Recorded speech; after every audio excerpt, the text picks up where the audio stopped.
እናት አላችሁ? እናት ካላችሁ ሁሌም ቢሆን በማመስገን ውስጥ ኑሩ።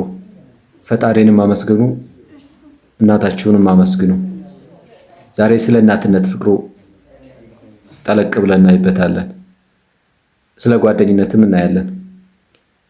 የትኛው ጓደኛችሁ ነው እናንተ ችግር ውስጥ ብትገቡ እናንተ የጀመራችሁትን ነገር የሚያስቀጥልላችሁ?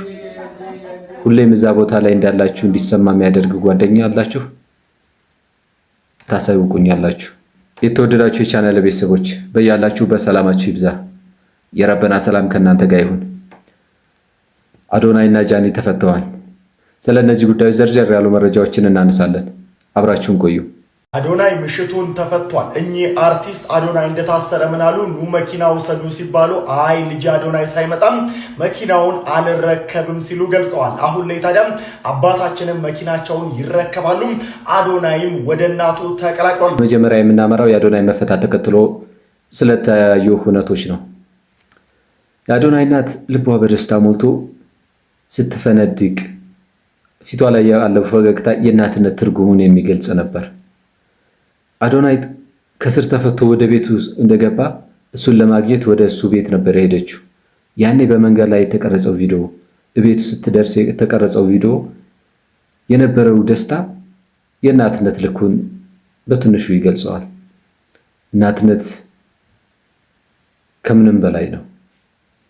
በተግባር የታየ የትም በምንም አይነት ነገር ውስጥ ብታልፍ የእናትነት ፍቅሩ የትም አይለወጥም። ረጅም ዕድሜ ለእናቶቻችን። ታላቅ ፍቅሯን ለመግለጽና ልጇን በክብር ለመቀበል እናትየው ቆንጆ አበባ ገዝታ እሱ ወደምታገኝበት ቦታ ስታቀና ልጇን በቅፏ ውስጥ አድርጋ ጠረኑን እስክታሽተው በቅፏ ሞልቶ እስከምታረጋግጥ ድረስ የነበራት መቻኮል የሁሉንም ቀልብ የገዛ ጉዳይ ነበረ። የእናት እንባ፣ የምስጋና ስግደት፣ የደስታ እቅፍ፣ ሁሉም የእናትን ፍቅር የሚገልጹ ናቸው። የእናትነት ፍቅሩ ሚስጥሩ ረቂቅ ነው። ማንም ሊያገኘው ማንም ሊረዳው በማይችለው መንገድ አንድና አንድ ለእናት የተሰጠ የማይለወጥ ወዳጅነትንም አይተናል። ምናልባት እስኪ ማንኛችሁ ናችሁ እናንተ ያስቀጠላችሁትን መንገድ የሚያስቀጥል ምርጥ ወዳጅ ያላችሁ? አልጨረስኩም። ስለ እናትነቱ አልጨረስኩም።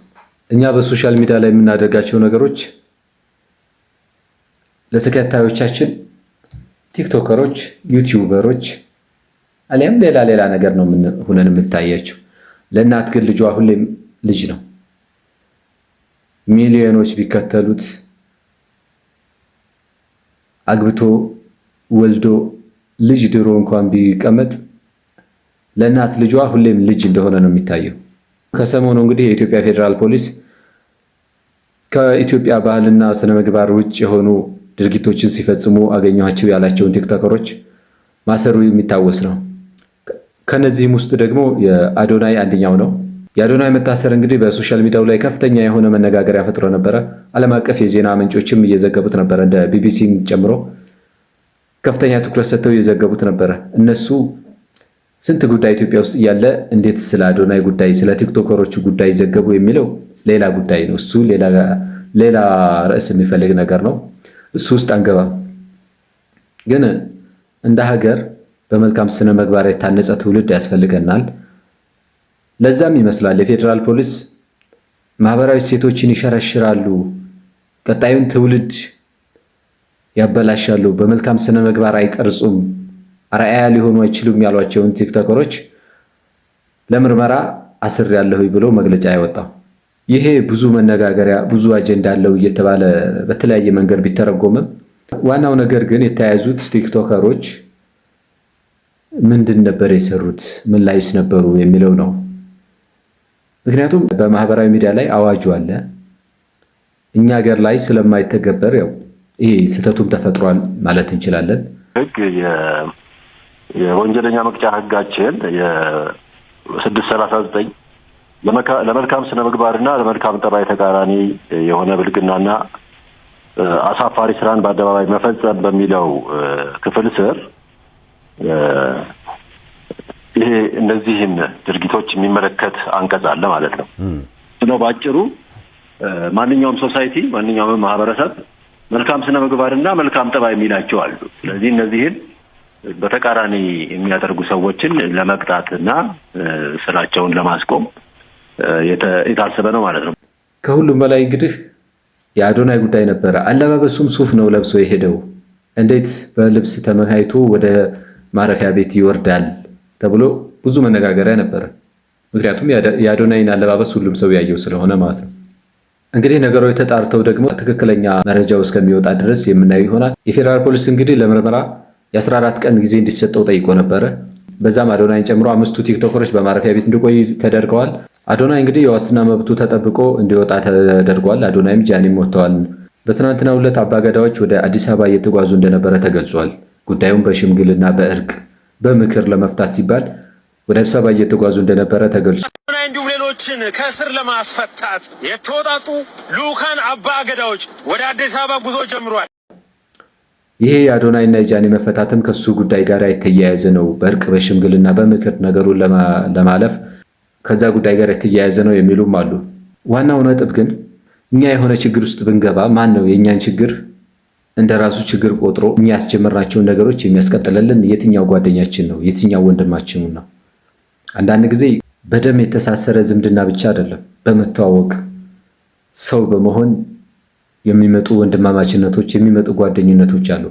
በዚህ ደግሞ የቶሚ የአዶናይ ጓደኛ ነው እንደ ወንድም የቶሚ ፕላስን የእሱን ተግባራት አይተናል። አዶናይ ይረዳቸው የነበሩ ልጆችን እንዴት ተንከባክቦ ቤቱ ወስዶ እያገዛቸው እንደነበር አይተናል። እዚህ ቪዲዮ ላይ እንደምታዩት ቤቱ ወስዶ እየጋበዛቸው እየተንከባከባቸው የሚያሳይ ነው። በዚህ ብቻ አላበቃም። እናቱንም እንደ እናቱ ቆጥሮ ማሚዬ አትጨነቂ አታስቢ እያለ እያበረታ እያበሸረ ሲንከባከብ የነበረ ወንድም ነው። በዚህ አጋጣሚ ለቶሚ ትልቅ ምስጋና አለኝ። ሰው በጠፋ ሰዓት ሰው ሆኖ የሚገኝ ሰው ነው ሰው ሊባል የሚችለው። በሰላሙ ቀን በአማን ቀን ጓደኛም ጓደኛ ነው። አንዳንድ ችግሮች ጥሩ ሰዎችን እንድንለይ ያደርጉናል። ማንኛ ጋር እንዳለ እንድንለይ ያደርጉናል። ቲክቶክ ላይ ዩቲዩብ ላይ ስንወጣ ለምንሰራቸው ስራዎች ኃላፊነት ልንወስድ ይገባል። ኃላፊነት ሊሰማን ይገባል። ምክንያቱም እኛ ቲክቶከር ወይም ዩቲዩበር ብቻ አይደለንም። ለቤተሰቦቻችን ልጅ ነን። እኛ ዛሬ ላይ የምናደርጋቸው ነገሮች የሆነ ችግር ውስጥ ስንወርቅ እነሱን በጣም የሚያስጨንቅ የሚያሳስብ ጉዳይ ነው። የሆነ ቦታ ስንገባ ልክ የሰሞኑ ቲክቶከሮች እና አዶናይ በፌዴራል ፖሊስ ቁጥጥር ስር ሲገቡ የተወሰኑ ሰዎች ያው የሆነ ነገር ብለዋል። ግን እናት አባት ቤተሰብ የተጨነቀውን ያክል ማንም ሊጨነቅ አይችልም። ማንም ሊጨነቅ ማንም ደግሞ ሊያሳስበው አይችልም የኛ ጉዳይ። ስለዚህ በማንኛውም እንቅስቃሴያችን ላይ ኃላፊነት ሊሰማን ይገባል። ለምንሰራቸው ነገሮች ማስተዋል ይጠበቅብናል። ነገ ምን እንደሚከተለን፣ ማን ከኛ በኋላ እንዳለ፣ ማን በእኛ መኖር ውስጥ እንደሚኖር፣ በእኛ መጎዳት ውስጥ እንደሚጎዳ ማሰብ ይኖርብናል ማለት ነው። በዚሁ አጋጣሚ ለጃኒም ለአዶናይም ወዳጆች እንኳን ደስ ያላችሁ። ለአባገዳዎችም ትልቅ ምስጋና አለኝ፣ ትልቅ ክብር አለኝ። በእውነቱ ብዙ ቦታ አይቻቸዋለሁ። አባገዳዎችም በራሴ ጉዳይ አይቻቸዋለሁ። ምናልባት ይህ ሽምግልና እና አዶናይ መፈታት የነሱ ውጤት ከሆነ ትልቅ ምስጋናዬን አቀርባለሁ። ረጅም ዕድሜና ጤና ይስጣቸው። ለአዶናይና ለጃኒ አድናቂዎች፣ ቤተሰቦች እንኳን ደስ ያላችሁ። ደስታችሁን እስከ መጨረሻው ያዝልቅላችሁ እላለሁኝ። ሰላም ለነዛ ከወንድምነት ከጓደኝነት የበለጠ ፍቅራቸውን በተግባር ለሚገልጹ፣ ስንጠፋ የእኛን ቦታ ሸፍነው እኛ የጀመርነውን ለሚያስቀጥሉ ታላላቅ ወንድሞች፣ ለነዛ የታላላቅ ስብዕና ባለቤቶች ሁሌም በያሉበት ምስጋና ይድረሳቸው። ረጅም ዕድሜና ጤና ለዛች ፍቅሯ ለማይቀንሰው እናት፣ ብንጠቁር ብንከሳ ብንወርቅ ብንነሳ ሁሌም የእናትነት ፍቅሯ ለማይለያት በስስት ሁሌም እኛን ለምታየው ከራሷ በላይ ለኛ ለምትጨነቀው እናት ረጅም ዕድሜና ጤና ይስጣት። አብራችሁን ስለቆያችሁ አመሰግናለሁ። በያላችሁበት የረበና ሰላም ከእናንተ ጋር ይሁን። ይህ አልፎ ዛይራት ነው።